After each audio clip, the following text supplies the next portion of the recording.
नमस्कार बंधुरा एसएस दास किचेने आमी सुमिता आज निये एसेछि नतुन एकटा रेसिपि। आजकेर recipe fruit custard. Fruit custard आमी कि करे बानाई सेई रेसिपिटाई आज आमी आपनादेर साथे शेयार करब। ग्रीष्मेर दिने दुपुर बेला एकटु ठंडा ठंडा खेते मन चाय ताई बानिये राखुन फ्रूट कास्टार्ड। एछाड़ा एखन रोजा चलছে, रोजा যারা করেন আমাদের ভাই বোনেরা তাদের জন্য এই ফ্রুট কাস্টার্ড রেসিপিটা ভালো করে দেখে নেবেন। সারা দিন উপোসের পর একটু ঠান্ডা ঠান্ডা ফ্রুট কাস্টার্ড খেলে শরীর কিন্তু সুস্থ ও সবল থাকে, আপনি ভালো থাকবেন। তো চলুন রেসিপিটা দেখে নেওয়া যাক। নিয়ে নিচে এক প্যাকেট দুধ মানে 500 গ্রাম দুধ।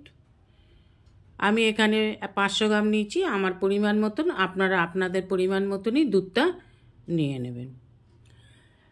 নিয়ে নেব 2 চামচ কাস্টার্ড পাউডার। 500 গ্রাম দুধে 2 চামচ কাস্টার্ড পাউডার নিচ্ছি। আর আপনারা যদি দুধের পরিমাণ বাড়িয়ে বা কমিয়ে নেন কাস্টার্ড পাউডারটা বাড়িয়ে বা কমিয়ে নেবেন। 500 গ্রাম দুধে 2 চামচ কাস্টার্ড পাউডার, যদি আপনারা এখানে 1 লিটার নেন তাহলে 4 চামচ কাস্টার্ড পাউডার নিতে হবে। এইভাবে হিসেবটা করে নেবেন। খুব একটা ঘন করবেন না, মিডিয়াম ঘন করলেই হবে। ভালোভাবে একটু দুধ দিয়ে কাস্টার্ড পাউডারটাকে গুলে নিতে হবে, একেবারে যেন একটুও দানা ভাব না থাকে। দিয়ে দিলাম চিনি। চিনিটা আমি খুব কম পরিমাণেই দিলাম, বেশি মিষ্টি হলে ফলগুলো তো সব মিষ্টি ফল পড়বে, খেতে ভালো লাগবে না, তাই চিনির পরিমাণটা আপনারা আপনাদের বুঝে দেবেন। দিয়ে দিলাম যে কাস্টার্ড পাউডারটা আমি গুলে রেখেছিলাম সেইটা দিলাম। অল্প অল্প ঢালবেন আর সমানেই নাড়তে থাকবেন, না হলে কিন্তু ডালা হয়ে যাবে। দেখুন আমি কাস্টার্ড পাউডার গুলাটা দিয়ে ভালোভাবে সমানেই কিন্তু 5 মিনিট ধরে দুধটাকে জাল দিয়ে দিলাম। দেখুন দুধটা আমার এই রকম জাল হয়েছে। আর একটু ফুটিয়ে নেব, আর একটু ঘন হলে নামিয়ে নিতে হবে।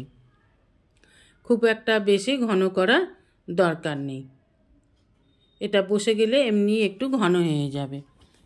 নামিয়েই তো আমরা খাবো না, ঠান্ডা করবার জন্য ফ্রিজে রাখতে হবে। দেখুন যথেষ্ট ঘন হয়ে গেছে, আর ঘন করার দরকার নেই। এবার নামিয়ে নেব।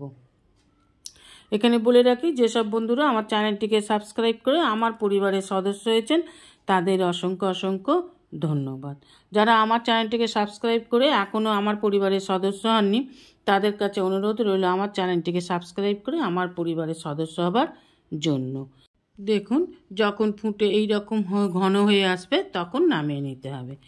এখানে আমি নিয়ে নিয়েছি কলা, বেদানা, খেজুর, আপেল, আঙুর, শসা।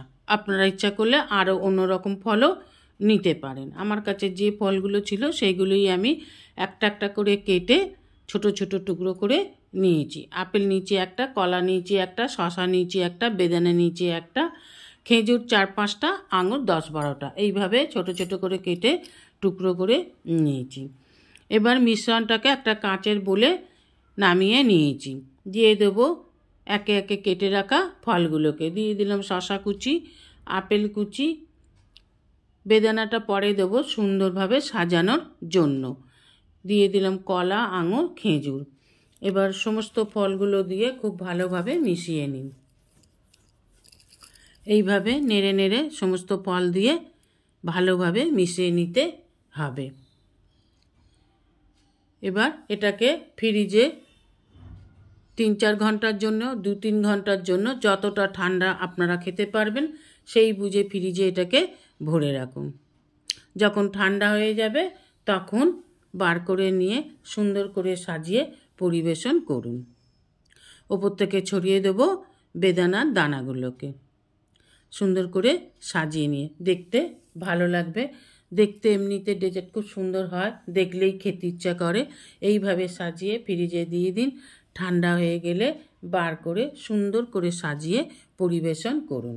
আশা করি রেসিপিটা আপনাদের ভালো লেগেছে। রেসিপিটা ভালো লাগলে অবশ্যই একটা লাইক, কমেন্ট, সাবস্ক্রাইব করার অনুরোধ রইল। পাশে থাকা বেল আইকনটিতে ক্লিক করে দেবেন নিউ ভিডিওর আপডেট যাতে সবার আগে আপনার কাছেই পৌঁছে যায়। আজ এই পর্যন্তই। আবার দেখা হবে নতুন একটা দিনে নতুন একটা রেসিপির সাথে। সঙ্গে থাকবেন, ভালো থাকবেন, সুস্থ থাকবেন। নমস্কার।